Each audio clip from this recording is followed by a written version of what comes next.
નમસ્કાર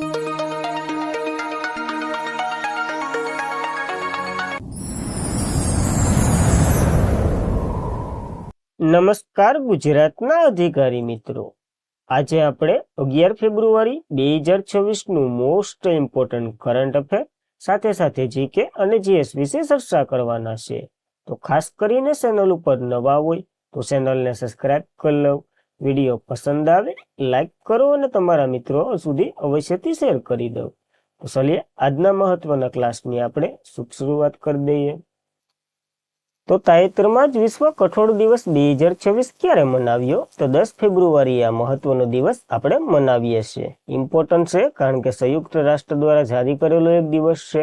10 ફેબ્રુઆરીએ વિશ્વ કઠોળ દિવસ ઉજવવામાં આવે છે, જે ડિસેમ્બર 2018માં સંયુક્ત રાષ્ટ્ર મહાસભા એટલે કે યુનાઇટેડ નેશનલ જનરલ એસેમ્બલીએ આને અપનાવ્યા બાદ 2019માં આ દિવસને સત્તાવાર રીતે આપણે ઉજવ્યો હતો. આંતરરાષ્ટ્રીય કઠોળ વર્ષ 2016ને જારી કર્યું હતું. ત્યારબાદ જ આ બધી પ્રોસેસ થઈ હતી અને આના જ આધારિત આપણે ખાદ્ય સુરક્ષા અને ટકાઉ વિકાસ કઠોળની આવશ્યકતા પ્રાપ્ત તરીકે દર્શાવીએ છીએ. અને કઠોળ ભોજન માટે શું ઇમ્પોર્ટન્ટ છે એ તો આપણને ખબર જ છે. આની થીમ વિશ્વમાં કઠોળ નમ્રતાથી શ્રેષ્ઠતા સુધી ખાસ ઇમ્પોર્ટન્ટ થીમ બને છે, યાદ રાખવી. અને 10 ફેબ્રુઆરીએ આંતરરાષ્ટ્રીય અરબી સીતાનો દિવસ પણ હોય છે. તો આ બે મહત્વના ફેબ્રુઆરીના દિવસો આપણને યાદ રાખવા. ત્યારબાદ ફેબ્રુઆરીના દિવસો જોઈ લઈએ. 1 ફેબ્રુઆરીએ ભારતીય સુરક્ષા ગાર્ડની 50મી જન્મજયંતિ સ્થાપના દિવસ મનાવ્યો. 2 ફેબ્રુઆરીએ વિશ્વ વેટલેન્ડ દિવસ મનાવ્યો. 4 ફેબ્રુઆરીએ વિશ્વ કેન્સર દિવસ અને આંતરરાષ્ટ્રીય માનવ બંધુતા દિવસ મનાવ્યો. 6 ફેબ્રુઆરીએ સ્ત્રી જનન અંગછેદ માટે શૂન્ય સહિષ્ણુતા આંતરરાષ્ટ્રીય દિવસ આપણે મનાવી ચૂક્યા છે. તો યાદ રાખવા આ મહત્વના ઇમ્પોર્ટન્ટ દિવસો. ત્યારબાદ ફિકીએ લેડીઝ ઓર્ગેનાઇઝેશન કયા રાજ્યમાં ગૌરીબિદનપુર મહિલા ઉદ્યોગ સાહસિકો માટે 50 એકરનો ઔદ્યોગિક પાર્ક ખોલ્યો છે? તો કર્ણાટકમાં ઔદ્યોગિક પાર્ક ખોલ્યો છે. ખાસ ઇમ્પોર્ટન્ટ બની રહ્યો છે આ પાર્ક. તો ફિકી લેડીઝ ઓર્ગેનાઇઝેશન છે ને, એને કર્ણાટકમાં પાર્ક ખોલ્યો છે. ફિકી લેડીઝ ઓર્ગેનાઇઝેશને સિકમબલ્લાપુર જિલ્લાના ગૌરીબિદનપુર ખાતે મહિલા દ્વારા સંચાલિત ઔદ્યોગિક પાર્ક શરૂ કર્યો છે, એનું ઉદ્ઘાટન કર્યું છે. કર્ણાટકના ઔદ્યોગિક ક્ષેત્રે વિકાસ બોર્ડ અને કર્ણાટક ઉદ્યોગ મિત્ર દ્વારા મંજૂર કરાયેલ આ 50 એકર ઇન્ફ્રાસ્ટ્રક્ચર અને લાંબા સમયથી ચાલતા પ્રવેશ અવરોધને ઘટાડવાના હેતુથી આને શરૂ કરવામાં આવ્યો છે, જે ઐતિહાસિક રીતે મહિલા, ખાસ કરીને પ્રથમ પેઢીનો ઉદ્યોગ સાહસિક ઉત્પાદન માટે મોટા પાયાને ઉદ્યોગ સાહસિક હશે અને બધી મહિલા દ્વારા જ કરવામાં આવશે. ફિકી દ્વારા થયું છે કારણ કે ફિકીમાં એક લેડીઝ ઓર્ગેનાઇઝેશન પણ કામ કરે છે. ફિકીની વાત કરીએ, federation of Indian chambers of commerce and industry એનું ફૂલ ફોર્મ થાય છે. ભારતનું સૌથી મોટું, સૌથી જૂનું અને ઉચ્ચ વ્યવસાયિક સંગઠન છે, જેની રચના 1927માં થઈ હતી. કોની સલાહથી? તો મહાત્મા ગાંધીની સલાહથી. ભારતના ઉદ્યોગપતિ હતા જ્યારે જીડી બિરલા અને પુરુષોત્તમ દાસ ઠાકોર આ બંને દ્વારા કરવામાં આવી હતી. આનું હેડક્વાર્ટર નવી દિલ્હીમાં છે અને હાલના ડીજી જ્યોતિ વીજ છે. તો આપણને યાદ રાખવું મહત્વનું કાર્ય કર્યું છે એટલા માટે. ત્યારબાદ કયું રાજ્ય વ્યાપક રાષ્ટ્રીય સ્તરીય પક્ષી એટલાસ પ્રકાશિત કરનાર ભારતનું બીજું રાજ્ય બન્યું છે? તો પહેલાની વાત કરીએ કેરળ છે, બીજું ગોવા બન્યું છે. મહત્વ ધરાવે છે આ એટલાસ શરૂ કરનાર. તો ગોવા પક્ષી અભયારણ્ય એટલાસ ગોવા 9 પક્ષી મહોત્સવનું પ્રકાશન થયું, જેનાથી ગોવા કેરળ પછી રાજ્ય સ્તરીય પક્ષી એટલાસ પ્રકાશિત કરનાર બીજું રાજ્ય બન્યું છે. આ મહોત્સવ સ્થાનિક ભાષામાં પક્ષીના જ્ઞાનને પ્રોત્સાહન આપતું બેર્ડ્સ ઓફ ધ ગોવા કોંકણી નામકરણ એટલે કે આનું નામકરણ રાખ્યું છે. ઓલના સુકર્ણ મંચી એનું પ્રકાશન થયું છે, ઇમ્પોર્ટન્ટ ધરાવે છે. મેજેસ્ટિક મહેન્સન થીમ અને ગોવા 9 પક્ષી મહોત્સવ ઉદ્ઘાટન વ્યાપોઈન ખાતે કરવામાં આવ્યું છે, એક શહેરનું નામ છે, ત્યાં કર્યું છે.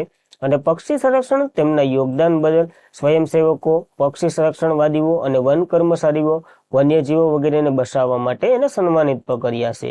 તો આવું મહત્વનું કાર્ય ગોવા દ્વારા કર્યું છે, યાદ રાખવું. કેપિટલ પણજી છે, સીએમ પ્રબોધ સાવંત છે. હવે ગવર્નર તમારે કોમેન્ટ કરવાના છે, ઇમ્પોર્ટન્ટ ધરાવે છે એટલા માટે આપણને. ત્યારબાદ વાયુશક્તિ 2026 કયું રાજ્ય આ કવાયતનું યજમાન કરી રહ્યું છે? તો રાજસ્થાનમાં થઈ રહી છે અને રાજસ્થાનમાં જેસલમેરમાં થઈ રહી છે. ઇમ્પોર્ટન્ટ શા માટે છે તો જોઈએ તો જ ખબર પડી જાય. ભારતીય વાયુશક્તિ એટલે કે ઇન્ડિયન એરફોર્સે 27 ફેબ્રુઆરીના રોજ રાજસ્થાનના Jaisalmer Pokhran field firing range ખાતે તેની સૌથી મોટી દિન રાત હવાઈ શક્તિ કવાયત વાયુ શક્તિ 2026 નું આયોજન કરશે. આ કવાયત બંદર, પુલ, ઓપરેશનલ રૂમ જેવા શિડ્યુલ દુશ્મન લક્ષ્યો માટે ઓપરેશનલ વ્યૂહાત્મક અને ચોકસાઈ પ્રહાર અને શસ્ત્ર પ્રણાલીનું પરીક્ષણ હશે. 24 ફેબ્રુઆરીથી શરૂ થઈ રહી છે, યાદ રાખવું આપણને. અને 100 થી વધુ વિમાનો આમાં ભાગ લેવાના છે, જેમાં Rafale, Sukhoi 13, MKI, Tejas, Jaguar, Miraj 2000 જેવા ફોલ્ડ લાયન ફાઇટર જેટનો સમાવેશ થશે. અને ભારતનું સ્વદેશી પ્રચંડ એટેલ હેલિકોપ્ટર લાઈવ રોકેટ ફાયરિંગનું પણ અહીં પ્રદર્શન થવાનું છે. એટલા માટે આ મહત્વ ધરાવે છે કવાયત, તો આપણને યાદ રાખવી. ઇન્ડિયન એરફોર્સ દ્વારા શરૂ થઈ રહી છે. ત્યારબાદ તો ગુજરાતની કઈ તારીખથી 18 સેવાઓ જેમ કે આવકનો દાખલો, જાતિનું પ્રમાણપત્ર, પછી શું કહેવાય ક્રિમિનલ વગેરે જેવા 18 ડોક્યુમેન્ટો ઓનલાઈન કરવાના છે. તો 1 એપ્રિલ તારીખ આપી છે. 1 એપ્રિલ 2026 થી આ બધી ઓનલાઈન પ્રોવાઈડ થઈ છે. કઈ સાઇડ ઉપર એ બધી ચર્ચા કરવાના છે અગાઉ. તો ગુજરાત સરકાર બુધવારથી કેબિનેટ બેઠક દરમિયાન એક મહત્વપૂર્ણ નિર્ણય લીધો, જેમાં જાહેર કરવામાં આવી હતી આવક, જાતિનું પ્રમાણપત્ર સહિત 18 જે આવશ્યક પ્રમાણપત્ર છે ને એ 1 એપ્રિલથી ઓનલાઈન ઉપલબ્ધ હશે.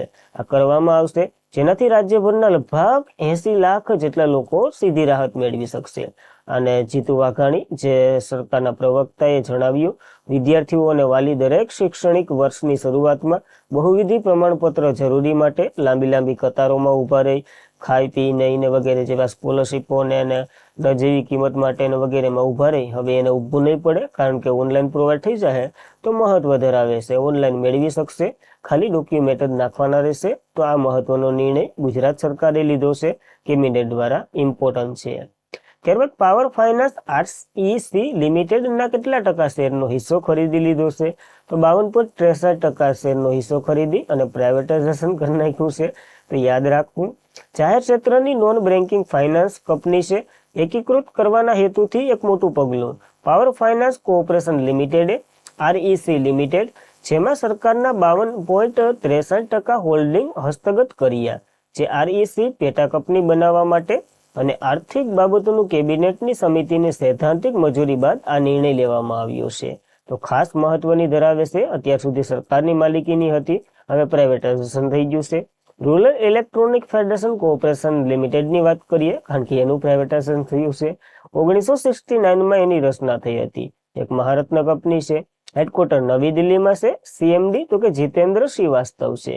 આ દીનદયાળ ઉપાધ્યાય ગ્રામ જ્યોતિ યોજના એટલે કે જે જ્યોતિ યોજના, સૌભાગ્ય યોજના, પ્રધાનમંત્રી સૂર્યઘર મફત પાવર યોજના જે સોલાર માટેને છે ને એ બધીનું હેન્ડલિંગ આ જ કરે છે. તો મહત્વ ધરાવે છે, તો આપણને યાદ રાખવું પડશે. ત્યારબાદ કઈ બેંક સંપૂર્ણપણે ઇલેક્ટ્રોનિક હસ્તકર ઉપયોગ કરી અને ફોરેન પોર્ટફોલિયો ઇવેન્ટ લાયસન્સ જારી કરનાર ભારતની પ્રથમ કોસ્ટેટ્રિયલ બેંક બની છે? તો ઇમ્પોર્ટન્ટ ધરાવે છે, કોટક મહિન્દ્રા બેંક બની છે. શા માટે ઇમ્પોર્ટન્ટ ધરાવે છે? તો જોઈએ, કારણ કે પેલી છે કોટક મહિન્દ્રા બેંક ભારતમાં પ્રથમ કોસ્ટેડિયલ બની છે, જે ફક્ત ઇલેક્ટ્રોનિક હસ્તાક્ષર કરી અને ફોરેન પોર્ટફોલિયો ઇન્ટરવેન્સ લાયસન્સ જારી કરી રાખ્યું. તેમણે કોઈ પણ ભૌગોલિક દસ્તાવેજ વિના સમગ્ર એફપીઆઈ એટલે ફોરેન પોર્ટફોલિયો ઇન્વેસ્ટર જે ખોલવાની પ્રક્રિયાને ડિજિટલ રીતે પૂર્ણ કરી નાખી છે. હવે આ જોઈ લઈએ, ફોરેન પોર્ટફોલિયો ઇન્વેસ્ટ શું છે? તો ફોરેન પોર્ટફોલિયો ઇન્વેસ્ટ લાયસન્સ વિદેશ રોકાણો છે ને એને ભારતીય શેર અને બોન્ડમાં રોકાણ કરવાની મંજૂરી આપે છે. અને એના માટે ઘણી એવી લાંબી પ્રોસેસ હતી, જ્યાં બેંકે હાવ ટૂંકી કરી નાખી. હવે આ બેંકના ખાતું હોય તો હાવ ટૂંકી થઈ જાય આ પ્રોસેસ, કારણ કે ઓનલાઈન જ તમે કરી શકો, ઓફલાઈન જરૂરી જ નથી. ઓનલાઈન કરવામાં ફાયદો શું? તો કે જો ફોરેનથી આમાં લોગિન કરતા હોય તો ફોરેનથી જે ડોક્યુમેન્ટ ઘટે ત્યાંથી અપલોડ કરી દે. હવે ફોરેનથી ઘટે, હવે આ ઓફલાઈન ડોક્યુમેન્ટ મોકલાવાના હોય તો કેવું બધી થાય. એના ફજીતા માટેનું આ એક મહત્વનો નિર્ણય છે. બેંકે પહેલેથી જ ડિજિટલ હસ્તાક્ષર કાગળો પર આધારિત 2 એફપીઆઈ લાયસન્સ જારી કર્યા છે. આ ભારતમાં વિદેશ રોકાણ માટે સંપૂર્ણ ડિજિટલ એન્રોબોંક તરફ એક મોટું પગલું છે અને મહત્વનો નિર્ણય છે. આઈ એમ એગ્રી, યાદ રાખવો આપણને. કોટક મહિન્દ્રા બેંકની વાત કરી લઈએ. 1985માં એની રચના થઈ હતી. આના સ્થાપક ઉદય કોટક છે. મુખ્ય મથક મુંબઈ ખાતે છે. CMD તો કે અશોક વાસવાણી છે. અને સાલો પૈસા સરળ બનાવીએ એની ટેગલાઈન છે. તો આપણને યાદ રાખવું ઇમ્પોર્ટન્ટ ધરાવે. ત્યારબાદ ભારતે કયા દેશને હરાવી સાફ અંડર-19 મહિલા ચેમ્પિયનશિપ જીતી નાખ્યું છે? તો બાંગ્લાદેશને હરાવી અને ભારતે જીત્યું છે. મહિલાઓની વાત છે તો ફૂટબોલમાં ભારતે નેપાળના પોખરણ રંગાશાલા સ્ટેડિયમ ખાતે રમાઈ હતી. દક્ષિણ એશિયન ફૂટબોલ ફેડરેશન આનું ફૂલ ફોર્મ થાય. અંડર-19 મહિલા ચેમ્પિયનશિપ ફાઇનલમાં બાંગ્લાદેશને હરાવી આ ટાઇટલ જીત્યું છે અને આપણા કેપ્ટન ઝુલાની નેમુમેન્સ એ વગેરે વગેરે ઝુલાની ખાલી યાદ રાખો. 7મી આવૃત્તિ હતી. ટુર્નામેન્ટના શ્રેષ્ઠ ગોલકીપર તરીકે મુન્નીની પસંદગી થઈ. ફેર પ્લે ઓફ ધ તરીકે ભારતની પસંદગી થઈ. તો આ બે મહત્વના નિર્ણયો યાદ રાખવા. સાફની વાત કરીએ, સાઉથ એશિયન ફૂટબોલ ફેડરેશન એનું ફૂલ ફોર્મ થાય છે, જેની રચના 1997માં થઈ હતી. મુખ્ય મથક ઢાકા બાંગ્લાદેશમાં છે અને ત્યાં જ આપણે હરાવી આવ્યા. પ્રમુખ તો કે કાજી શહાબુદ્દીન છે, એ પણ બાંગ્લાદેશના છે. પ્રથમ પ્રમુખ ભારતીય હતા, પીપી લક્ષ્મણ. તો આપણને યાદ રહેવા જોઈએ. ઇમ્પોર્ટન્ટ ધરાવે તો મહત્વનું છે, યાદ રાખવાનું. ત્યારબાદ તાજેતરમાં ચર્ચામાં આવેલ ફ્યુંગો જ્વાળામુખી કયા દેશનો છે જે ફાટી નીકળ્યો છે?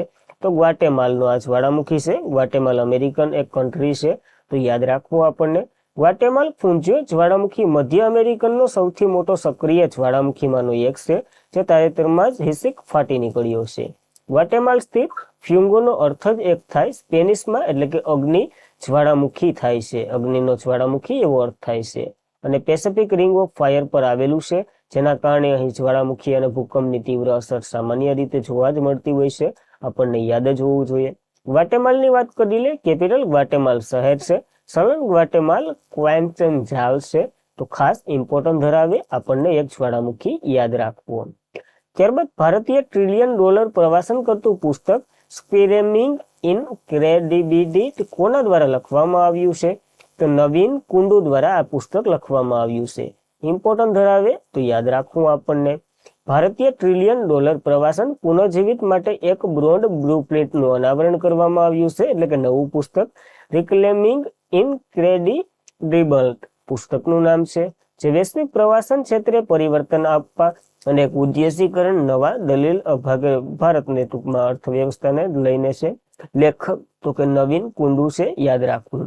ટૂંકમાં 2047 સુધી ભારતને જે પ્રવાસન ક્ષેત્રે $1 ટ્રિલિયન પુનરુત્થાન કરવાનું છે ને, એના હેતુને આ દર્શાવતું એક પુસ્તક છે, તો આપણને યાદ રાખવું પડશે. ત્યારબાદ બેડમિન્ટન એસોસિએશન ટીમ ચેમ્પિયનશિપ બની ગઈ છે.